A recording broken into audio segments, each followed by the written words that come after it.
నమస్తే, welcome to Leo. మనతో ఉన్నారు టీడీపీ నేత సూర్యదేవలత గారు. మేడం నమస్తే. నమస్తే. విడుదల రజని వైసీపీలో చూసుకుంటే మహిళల్లో అటు ఆర్కే రోజా కావచ్చు, విడుదల రజని కావచ్చు, లక్ష్మీపార్వతి గారు కావచ్చు, శ్యామల కావచ్చు, ఇలా ఎవరిపైన చూసినా సరే ఖచ్చితంగా కేసులు ఉన్న వాళ్ళే చూస్తుంటాం. కానీ వాస్తవానికి కూటమి ప్రభుత్వం వచ్చి దాదాపు 2 సంవత్సరాలు అవుతున్నా సరే వైసీపీ వారి ఆగడాలైతే ఎక్కడ ఆగడం లేదు. అటు తిరుమలపై కావచ్చు, మిగతా ఎక్కడైనా సరే. ఇప్పుడు విడుదల రజని వచ్చేసరికి ఎస్సీ ఎస్టీకి సంబంధించి వారిపై చేసిన దాడులకి ఆవిడకి సంబంధించి పాస్పోర్ట్ సరెండర్ చేయమని చెప్పేసి హైకోర్టు నుంచి ఆదేశాలు వచ్చిన తర్వాత ఆవిడ వెళ్ళిపోయి ఇప్పుడు సరెండర్ చేశారు. సో గతంలో కూడా ఎన్నో రకాల ఆరోపణలు. నిజంగా టీడీపీలో నేను ఒక మొక్కను అని చెప్పేసి అంటున్నటువంటి ఒక విడుదల రజని ఈరోజు ఈ పరిస్థితిని చూస్తే మీరు ఏం చెప్తారు? ఎప్పుడు కూడా తిన్నింటి వాసాలు లెక్క పెట్టకూడదు అని అంటారు కదా, అది ఎక్కడికి వెళ్ళినా అది తగులుతుంది. అదే ఈ రోజున ఫేస్ చేస్తుంది. అంటే టీడీపీలో ఉంటే కొంచెం పద్ధతులకి కట్టుబాట్లకిను కొన్ని ఎంతవరకు ఒక అరాచకాలు అనేటివి ఇలాంటివి జరగడానికి అవకాశం ఉండదు. సో వాళ్ళకి ఏంటంటే సంపాదనే ధ్యేయంగా మనం వైసీపీ లాంటి పార్టీలో ఉంటే సంపాదించుకోవచ్చు, ఎన్ని అరాచకాలైనా చేయొచ్చు, ఎన్ని స్కామ్లైనా చేయొచ్చు, ఏం చేసినా చెల్లుతుంది. కాబట్టి వాళ్ళకి పార్టీలు మారటం కానివ్వండి ఇవన్నీ చేస్తారు. అలా చేసిన దానిలోనే ఈ రోజున అంటే గతంలో ఆవిడ చేసినవి ఏవేవి ఉన్నాయో కేసులు కానివ్వండి, మైనింగే కానివ్వండి, ఇంకోటి వాళ్ళ డ్రైవర్ని సేవ్ చేసిన విధానం. ఎందుకంటే కోడిగుడ్లు ఏదైతే జగనన్న కోడిగుడ్లు అనేది ఒకటి ఉంది కదా, అంగన్వాడీ కోడిగుడ్లు, ఇది దానిలో 28 లక్షలు కాజేయటం కానివ్వండి, అది దాని తాలూకా అతని మీద శ్రీకాంత్ రెడ్డి మీద కేసు పడితే ఆవిడ కాపాడిన విధానం. ఆవిడ కారులో కూర్చోపెట్టుకొని పోలీసుల్ని అరెస్ట్ చేయనివ్వకుండా అడ్డం పడి కారు కూడా ఓపెన్ చేయనివ్వకుండా చెక్ చేయనివ్వకుండా ఆవిడ చేసింది. అంటే ఒక్క క్రిమినల్ ఇప్పుడు ఎవడైనా కేసు పడి ఇదైనాక పోలీసులు అరెస్ట్ చేయడానికి వచ్చారు, అతని మీద క్లియర్ ఎవిడెన్స్ ఉన్నప్పుడు ఒక ముద్దాయిని దాచడం అనేది తప్ప కాదా? తప్పు, డెఫినెట్గా అక్కడ ఒక తప్పు. నువ్వు ఒకవేళ ఫైట్ చేయొచ్చు కదా, నువ్వు ఫైట్ చేసేసేసి నువ్వు న్యాయం అయితే బయట వస్తారు, ఎక్కడికి పోదు. ఇది అంటే విచారించి వదిలే వాళ్ళేమో, జస్ట్ విచారించి వదిలేవాళ్ళేమో. అసలు ఎందుకు హైడ్ చేయాల్సిన అవసరం ఏంటి? అంటే ఇప్పుడు సేవ్ చేయాలి, ముద్దాయిలందరినీ కూడా సేవ్ చేయాలనే ఆలోచనలే కానివ్వండి. మనం చూసాం బయట వచ్చి మళ్ళీ ఎన్ని నీతి వాక్యాలు చెప్పారు. మొన్న ప్రెస్ మీట్ పెట్టి మీ అంతు చూస్తాం, మేము అధికారంలోకి వస్తాం, ఇన్ని రకాల వార్నింగ్లు ఇచ్చారు. అంటే మేము అధికారంకి వస్తాము మిమ్మల్ని అంటే బెదిరిస్తుందా అందరినీ? వ్యవస్థను అంతా కూడా బెదిరించినట్టే చేస్తుంది. కానీ ఆవిడ ఒక ఎస్సీ క్యాండిడేట్ని నోటుకొచ్చినట్టు దుర్భాషలాడచ్చు, మాట్లాడచ్చు.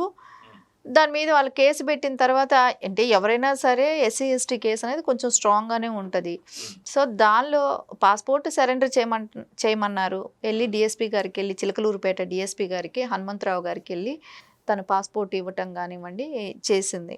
సరే ఈ కేసునైతే ఎదుర్కోవాల్సిన అవసరం ఉంటుంది. సరే మళ్ళీ పాస్పోర్ట్ వెంటనే తీసుకుంటారులేండి, కొద్ది రోజులకి వాళ్ళే దాని మీద హైకోర్టులో అప్లై చేసుకుంటారు, మళ్ళీ పాస్పోర్ట్ తీసుకుంటారు.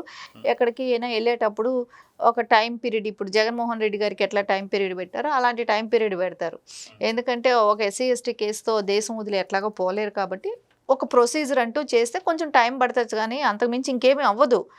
కాకపోతే దీన్ని ఏదో భూతద్దంలో పెట్టి పబ్లిసిటీ చేయటం, ఇంకా రేపొద్దున మళ్ళీ వచ్చి చూసారా నా పాస్పోర్ట్ తీసేసుకున్నారు, నన్ను ఏ రకంగా ఒక మహిళనని చూడకుండా ఇబ్బంది పెట్టారు అని ఇచ్చేస్తుంది. అంటే ఈ పాస్పోర్ట్ తీసుకునే ఒక ప్రక్రియ అయినా కూడా అండి ఒక ప్రాసెసే. దానిలో ఆవిడ ఇప్పుడు మాట్లాడుంటే రేపొద్దున అవి తేలుతాయి. ఎస్సీ ఎస్టీ కేసులు నాకు కేసులు పెట్టినంత మాత్రానే ఆవిడ ఇదేదో కూటమి ప్రభుత్వం పెట్టేసింది, నన్ను ఇబ్బంది పెట్టేస్తుంది అని మాట్లాడాల్సినంత అవసరం ఏమైతే లేదు. ఇది అయితే వాస్తవానికి పార్టీకి సంబంధించి చూసుకుంటే అటు జగన్మోహన్ రెడ్డి గారి దగ్గర నుంచి చాలామంది మీద కేసులు పెట్టడం, వాళ్ళ పాస్పోర్ట్స్ అన్నీ కూడా పోలీస్ స్టేషన్స్లో ఉండడం, వాస్తవానికి అడుసు తొక్కనేలా కాలు కడగనేలా అన్నట్టుగా తప్పులు చేయడం ఎందుకు, దాన్ని మళ్ళీ ఇప్పుడు సరిదిద్దుకునే ప్రయత్నాలు చేయకుండా ఇంకా దాడుల మీద దాడులు చేస్తూనే వస్తున్నారు. వాస్తవం విడుదల రజనీకి సంబంధించి చూసుకుంటే ఒక మహిళ అయి ఉండి ఆవిడ గతంలో చేసిన ఆరోగ్య శాఖకు సంబంధించిన దాంట్లో చాలా రకాల ఆరోపణలు వచ్చాయి, ఎంతో అవినీతి జరిగిందని చెప్పేసి వచ్చింది. సో ఇప్పుడు విడుదల రజనీ గారికి సంబంధించినటువంటి ఒక ఈ కేసు ఏదైతే ఉందో ఏమైనా అరెస్ట్ అయ్యే అవకాశాలు ఎంతవరకు ఉన్నాయంటే ఏం చెప్తారు? అంటే ఎస్సీ ఎస్టీ కేసు మీద అయితే బెయిల్ అయితే తెచ్చుకోవాల్సిందే. ఆ బెయిల్కి సంబంధించిందే ఈ రోజున వాళ్ళు పాస్పోర్ట్ సరెండర్ చేయమని చెప్పింది కూడా. బెయిల్ ఇచ్చేటప్పుడు కొన్ని కండిషన్స్ పెడతారు. సో అమౌంట్ షూరిటీ కింద పెట్టమంటారు. షూరిటీ వాళ్ళ సంతకాలు పెట్టించాలి, ఒక్కొక్కళ్ళతో పూచీకర్తల కింద ఇద్దరిని పెడతారేమో, ఇలాగన్నీ చేసే దానిలోనే ఆ ప్రక్రియలోనే పాస్పోర్ట్ తీసుకున్నారు. సో ఆల్రెడీ ఆవిడకి బెయిల్ వచ్చేసినట్టే కదా, పాస్పోర్ట్ తీసుకొని అవన్నీ సరెండర్ చేసిందంటేనే బెయిల్ వచ్చినట్టే. సో అది ఆ కేసు అనేది ఇంకా ప్రొసీజర్ స్టార్ట్ అవుతుంది, కేసు నడుస్తూ ఉంటుంది. సార్ అవన్నీ నడవటానికి ఇంకా టైం టేకింగ్ కాబట్టి ఈవిడ మినిస్టర్గా ఉన్నప్పుడు దోచుకున్నటివన్నీ కూడా, అంటే మొత్తం కూడా నియోజకవర్గం అంతా కూడా వసూళ్ళు దందా పెట్టడం కానివ్వండి, ఏ హాస్పిటల్స్ ఓపెన్ అయినా కానివ్వండి, అక్కడ ఈవిడ రిబ్బన్ కట్ చేయడానికి వెళ్ళినప్పుడు అంతా కూడా వాళ్ళు ముడుపులు చెల్లించుకోవాలి. ప్రతి హాస్పిటల్ నుంచి, పెద్ద హాస్పిటల్స్ నుంచి ఎవ్రీ మంత్ ఈవిడికి ముడుపులు రావాలి. ఇలాంటివన్నీ కూడా ఈవిడ చేయటం, సజ్జల గారు డైరెక్షన్తో ఈవిడ మీడియా ముందు వచ్చి మాట్లాడాలన్నా, వసూళ్ళు చేయాలన్నా మొత్తం సజ్జల గారి డైరెక్షన్తోనే నడిచింది ఆవిడ రాజకీయం అంతా కూడా. సో ఈరోజు మొన్న ప్రెస్ మీట్ కూడా మీరు చూడండి, సజ్జల గారు పెట్టమన్నట్టే పెట్టారు, ఆయన ఏం మాట్లాడాడో ఈవిడే అదే మాట్లాడుతుంది. సో ఎక్కడ కూడా ఒక చేంజ్ అనేది లేదు ఆవిడలో. ఇప్పటికైనా అధికారం కోల్పోయిన తర్వాత అయినా కూడా ప్రజలు ఏం కోరుకున్నారు, ఇప్పుడు ఓడించారు అని అంటే మీ ప్రభుత్వం బాగలేదనే కదా.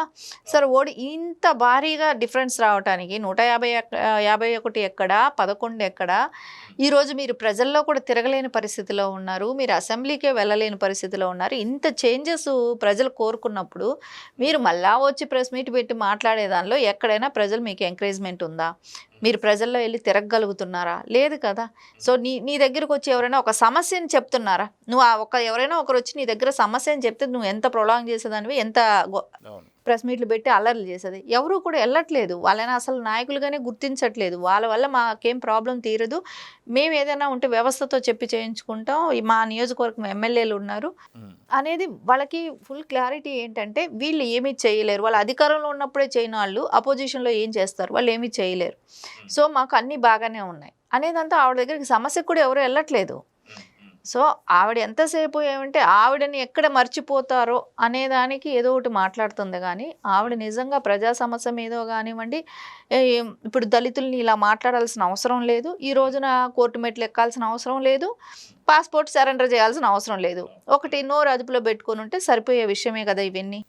అయితే అది కూడా కాకుండా గతంలో కూడా మనం చూసుకుంటే లిక్కర్ కేసు కావచ్చు, తిరుమలకి సంబంధించిన కల్తీ నెయ్యి కావచ్చు, ఇంకేదైనా సరే వైసీపీ నేతలందరూ కూడా పరారయ్యేటువంటి ఒక పరిస్థితిలోనే వాళ్ళు పాస్పోర్ట్ సరెండర్ చేయడం ఇవన్నీ చూస్తున్నాం. చెవిరెడ్డి భాస్కర్ రెడ్డి కావచ్చు, వెంకటేష్ నాయుడు కావచ్చు, మిథున్ రెడ్డి కావచ్చు, వీరెవరు కూడా డైరెక్ట్గా వచ్చేసి వాళ్ళు హైకోర్టు తర్వాత సుప్రీంకోర్టు దాకా వెళ్ళి అప్పుడు వాళ్ళ ఆదేశాల మీదకు వాళ్ళు వచ్చేసి సరెండర్ అవుతున్నారు. సో విడుదల రజనీ కూడా ఏమైనా సరే పరారే అవకాశాలు ఉన్నాయి కాబట్టి ఇప్పుడు హైకోర్టు నుంచి వచ్చిన ఆదేశాలు ఏవైతున్నాయో పాస్పోర్ట్ సబ్మిట్ చేయమని చెప్పేసి ఒకవేళ పరారు అవ్వాలని చెప్పి ట్రై చేశారనుకోవచ్చు అంటారా? ఇప్పుడు మీకు వాళ్ళ అధినాయకుడికే పాస్పోర్ట్, ఆయన వెళ్ళాలంటే విదేశాలు వెళ్ళాలంటే కోర్టు పర్మిషన్ కావాలి. అలాంటప్పుడు ఇంకా నాయకులు కార్యకర్తలు ఎలా ఉంటారు? వాళ్ళ నాయకుడికే ఆ కోర్టు పర్మిషన్ కావాలి కదా విదేశాలు వెళ్ళాలంటే. సో అది కూడా 2 వీక్సే టైం ఇస్తారు, 15 రోజుల్లో వెళ్ళేసి రావాలని ఆంక్షలు పెడతారు. సో అలాంటప్పుడు వీళ్ళు ఇంకెంత విచ్చలవిడిగా చేస్తారు? మా నాయకుడే అలా ఉన్నప్పుడు మమ్మల్ని క్వశ్చన్ చేస్తాడు అని వీళ్ళు ఇంకా విచ్చలవిడిగా దుర్మార్గాలు చేస్తారు. ఇప్పుడు మీరు చూడండి, వైసీపీ నాయకులు అందరు పాస్పోర్ట్లు కూడా కానివ్వండి, వాళ్ళు ఏదైతే క్రైమ్లో కానివ్వండి, ఏదైనా ఇది లిక్కర్ కేసులో ఇరుక్కున్న వాళ్ళు కానివ్వండి, ఈ స్కాముల్లో ఇరుక్కున్న వాళ్ళు కానీ వీళ్ళందరివి కూడా పాస్పోర్ట్లు అయితే కోర్టు దగ్గరే ఉన్నాయి. సో నోటి దూలతో మాట్లాడిన వాళ్ళవి కూడా కోర్టు దగ్గరే ఉన్నాయి. సో వీళ్ళందరివి కూడా ఖచ్చితంగా కోర్టు పర్మిషన్ తీసుకొనే వీళ్ళు విదేశాలు వెళ్ళాల్సి వస్తుంది.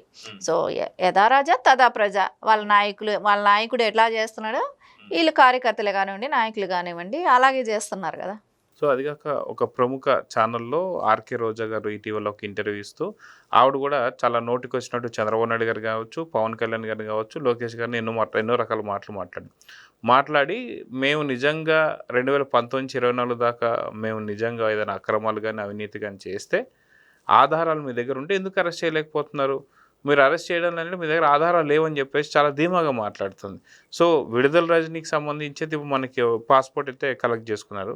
సో ఆర్కే రోజా మీద చర్యలు ఉంటాయా ఉండవంటే ఏం చెప్తారు? ఎందుకంటే ఖచ్చితంగా అందరి మీద కూడా ఉంటాయండి. ఏంటంటే ఇప్పుడు కక్ష తీర్చుకోవటం కాదు బాబు గారు కోరుకునేది, రాష్ట్ర అభివృద్ధి కోరుకుంటున్నారు. కక్ష తీర్చుకోవాలి అని అనుకుంటే వీళ్ళందరూ జైళ్ళల్లో ఉండేవాళ్ళు ఈ పాటికి. సో ఏ ఒక్కరు కూడా బయట తిరిగేవాళ్ళు కాదు. ఆయన ఆలోచన ఏంటండి, ముందు రాష్ట్ర అభివృద్ధి మీదే ఆయన దృష్టి అంతా కూడా. సో ఈ చిల్లర వాళ్ళు ఏం మాట్లాడితే కూడా దాన్ని పట్టించుకొని దాన్ని ప్రొలాంగ్ చేసుకుంటా వెళ్తేనండి అభివృద్ధి అనేది కుంటుపడుతుంది. సో ప్రభుత్వ వ్యవస్థనంతా దేనికోసం వాడాలి, ప్రజల కోసం వాడాలి.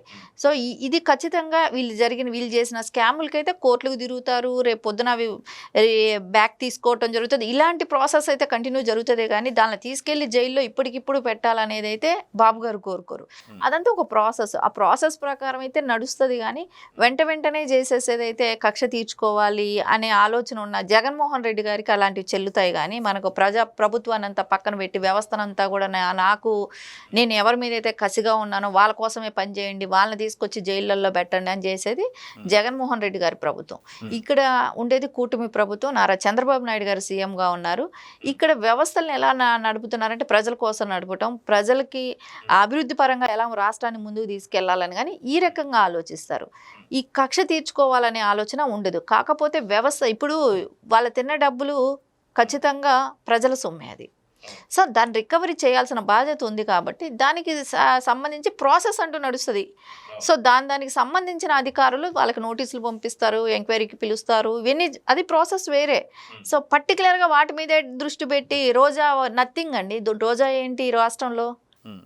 సో మాజీ ఎమ్మెల్యే, ఎక్కువ తీసుకుంటే మాజీ మినిస్టరు, అంతే కదా. సో ఆవిడ మీదే ఫోకస్ పెట్టి ఆవిడ ఒక్కటే రాష్ట్రంలో ఇదన్నట్టు అవసరం లేదు. సో దానికి ఒక వ్యవస్థ ఉంటుంది, ఆ వ్యవస్థ నడిపిస్తుంది. అంతేగాని పనికిరాని వాళ్ళ గురించి ఫోకస్ చేస్తా నారా చంద్రబాబు నాయుడు గారికి వేరే పని లేదా, నారా లోకేష్ గారికి వేరే పని లేదా, పవన్ కళ్యాణ్ గారికి పని లేదా? ఇలాంటి వాళ్ళ గురించి ఆలోచిస్తా రాష్ట్ర ప్రజలు ఇన్ని కోట్ల మంది వాళ్ళని నమ్మి ఓట్లు వేసి గెలిపించి ఒక స్థానంలో కూర్చోపెట్టినప్పుడు ఖచ్చితంగా వాళ్ళు ప్రజల కోసం పనిచేస్తారు. రోజాని తీసుకెళ్ళి జైల్లో పెట్టి ఇది చేయాలనేది ఒక నథింగ్. రోజా నథింగ్. వాళ్ళకి కనబడేది రోజానా ఇన్ని కోట్ల మంది ప్రజలను చూసినప్పుడు ఎవడైనా కూడా ఆలోచిస్తారు నథింగ్, ఒక పురుగుతో సమానం. సో అలాంటి ఆవిడ గురించి ఆలోచించి రాష్ట్ర భవిష్యత్తుని కుంటుపడేయాలనేది ఎవరు కోరుకోరు. అలాంటి వాళ్ళని గురించి డెవలప్మెంట్ ఆపుకొని ఆవిడ మీదే ఫోకస్ చేసి ఆవిడేదో పెద్ద ఇంకా నెక్స్ట్ ఆవిడని జగన్మోహన్ రెడ్డి కాదు ఆవిడ సీఎం అనే రేంజ్లో ఆవిడ చెప్పుకుంటుందేమో, కానీ ఆవిడెవరు లెక్క చేసే వాళ్ళు ఎవరు లేరండి. సో చూద్దామంటే ఖచ్చితంగా ఇటు రజనీ కావచ్చు, అటు రోజా కావచ్చు ఎగిరెగిరి పడుతూ చాలా ఎక్కువే మాట్లాడుతున్నారు. వీటికి సంబంధించి అత్యంత తొందరలో కూటమి ప్రభుత్వం సరైన సమాధానం చెప్తానైతే ఆశిద్దాం. నమస్తే. నమస్తే. Please subscribe to Leo news for more videos.